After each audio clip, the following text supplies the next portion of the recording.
that was how like this actual piece came about. Yeah. Like we had just like floated the idea in the studio one time because he told me that he wanted to do a collab with a realism painter based around these sculptures, and I was like, well, let me know if you ever want to do it. And then like a month later, he was in London and he started sending me these pictures of this concrete. I was doing things with concrete.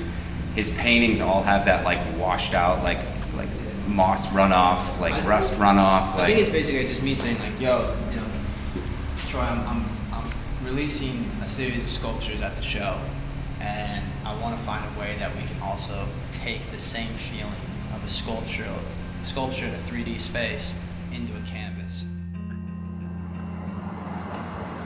I think it's important to just. I think a lot of art that's consumed by the viewer. It's important for like your subconscious to register elements that you've experienced in like nature or just in your everyday life. And I feel like that kind of like that algae and that rock. It's like the elements you've always seen them. And you walk past it so much, but then when you're presented to it in a very clear way, in a very clean way, like in a gallery setting, it feels familiar. You're yeah, just it feels, like, yeah. And I also think when you step out of the gallery space, the studio space, then you have a better appreciation for that.